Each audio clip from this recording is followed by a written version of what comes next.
양산 부품도 점점 단가 떨어지고 속도가 빨라지면서 3D 프린터로 대체할 수 있는 거죠. 생산 기술 입장에서는 굉장히 선택의 폭이 굉장히 넓어진, 유연하게 생산을 네, 할 수 있는 그런 여지를 주는 거네요.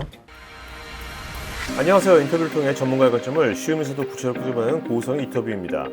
3D 프린터가 나온 지도 이제 40년이 되어가고 있는데, 지금까지는 주로 시제품 제작에 사용되다가 요즘은 점점 생산 공정에 직접 적용된다고 합니다. 이번 인터뷰에서는 3D 프린터 리딩 기업인 스트라타시스의 조성근 상무의 30년의 경험을 통해 3D 프린터의 제조 현장 적용 동향과 사례에 대해서 살펴보겠습니다.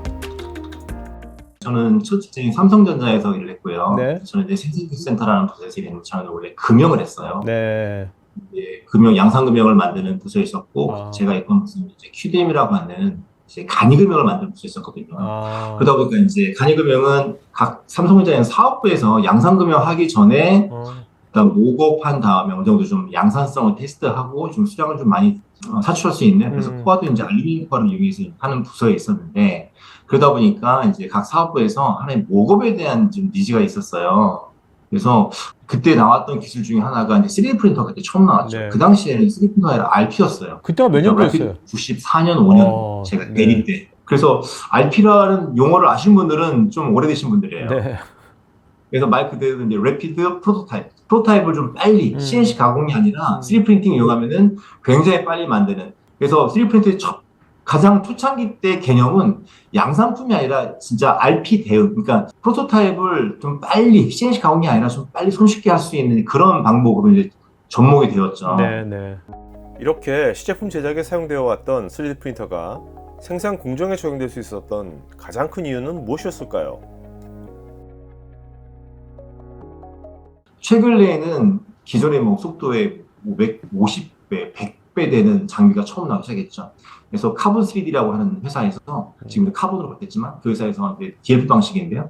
속도를 굉장히 이제 늘려주는. 그러니까 적중 속도가 되게 빨라진 거죠, 적중 속도가. 기존에 100배 정도 빨라지니까 양산도 되겠네. 그리고 재료도 뭐 기존에 있던 뭐 ABS뿐만이 아니라 고객들이 원하는 양산품에 대응하는 비슷한 물성의 재료들이 막 쏟아 나오기 시작한 거죠. 그러다 보니까 물성도 받쳐주고 재료비도 또 속도도 빨라지고, 그러다 보니까 이제 재료비도 점점 이제 싸지게 되는 거죠.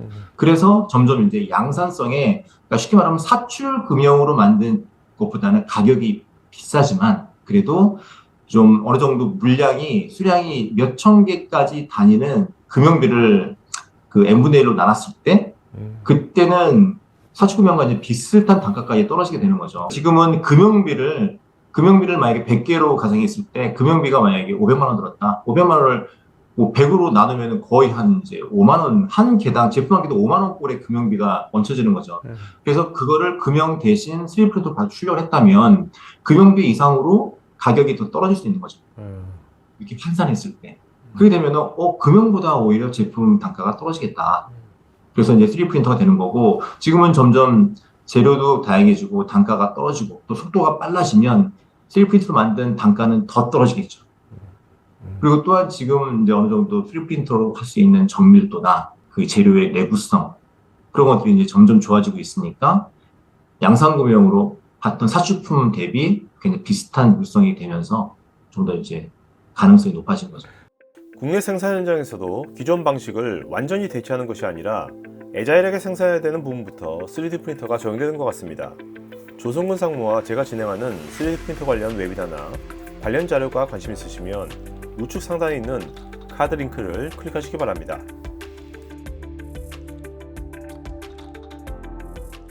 초창기 때 거의 한 5년 전 그때만 해도 거의 3D 프린터가 적용됐던 분야가 의료 쪽하고 항공 우주 쪽이었어요. 그 이유가 의료 쪽은 맞춤형이잖아요. 그래서 필요해 한 개 또는 두 개. 그리고 항공 우주 쪽은 워낙 부품 단가가 비싸다 보니까 또 뭐 우주선 쏘는데 부품이 수백 개 들어간 것도 아니고요. 몇 개 들어가는, 그래서 단가는 굉장히 비싸고, 그래서 의료와 항공의 공통적인 게 개수도 몇 개 안 들어가고 굉장히 단가가 비싼, 그래서 그쪽으로 이제 먼저 접목이 시작되었죠. 국내 같은 경우에 당장이 아니더라도 앞으로 몇 년 이내에 이런 분야의 양산 쪽에부터 이제 3D 프린터가 적용이 될 것 같은 생각이 드는 분야가 어디입니까? 그래서 일단 하나의 그 절차들을 보면은요, 그 프로토타입 시장에서부터 양산까지 가야 되는 중간에 과도기적인 단계 중에 하나가 그게 지그 픽스처입니다. 하나의 치공부라고 하죠.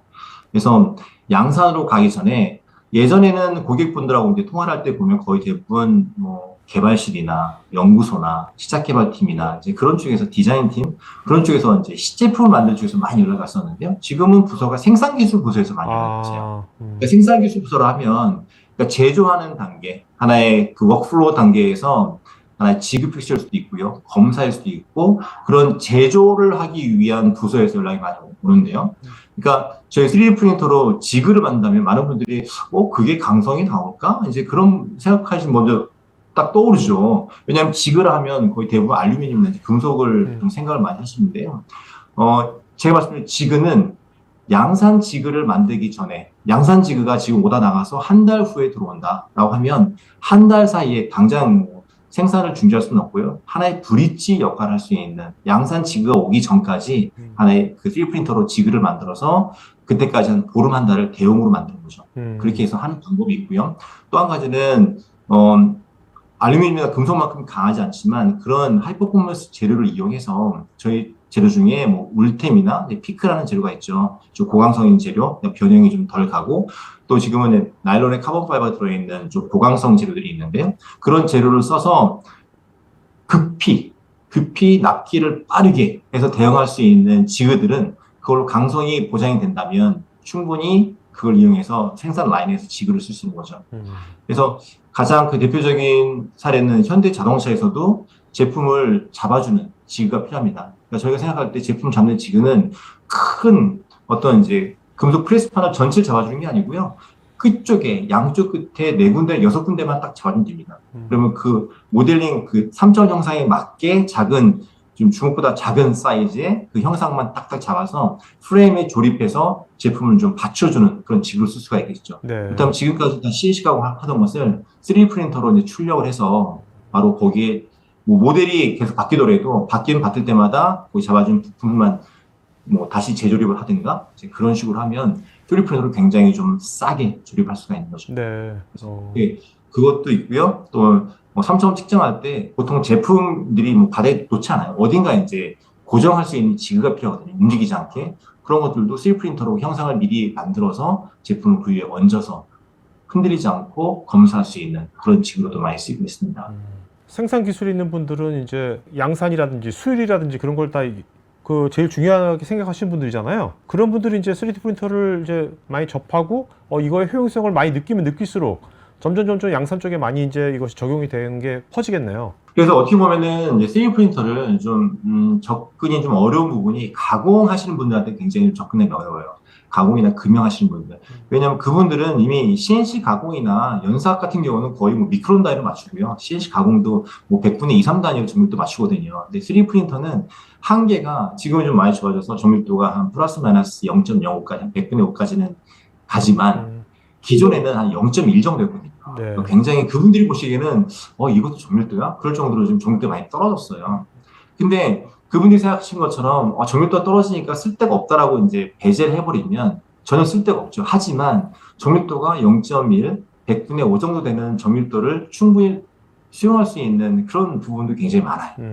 그래서 그런 쪽에 적용을 먼저 정밀한 부분은 기존의 가공 방식으로 적용하시고 좀 정밀도가 떨어진 부분들은 빠른 납기, 적은 비용으로 3D 프린터 적용하게 되면 수용은 할 수 있는 영역이 넓어지는 거죠. 네. 그래서 3D 프린터가 지금은 적용하는 부분이 많지 않지만 점점 시간이 갈수록 3D 프린터도 기술이 점점 좋아지고 있잖아요. 정밀도도 좋아지고 재료 다양해지고 그러면서 영역을 점점 넓혀가는 거죠. 그러니까 이게 3D 프린터가 기존의 뭐 양산의 그것을 모두 다 대체하는 것이 아니라 양산 체계에 뭔가 미흡한 부분이야 보완제로서 네, 맞습니다. 어떻게 보면 생산 기술 입장에서는 굉장히 선택의 폭이 굉장히 넓어진 유연하게 생산을 네, 뭔가 할 수 있는 그런 여지를 주는 거네요. 테크 전문 채널 토크아이티에서는 IT 인프라 관련 다양한 전문가들과 언제든지 상담하고 소통할 수 있는 구해줘 IT 인프라라는 공간이 있습니다. 구글에서 한글로 토크아이티 치시거나 우측 상단의 링크를 클릭하시면 됩니다. 여러분의 좋아요와 구독은 컨텐츠 제작에 큰 힘이 됩니다.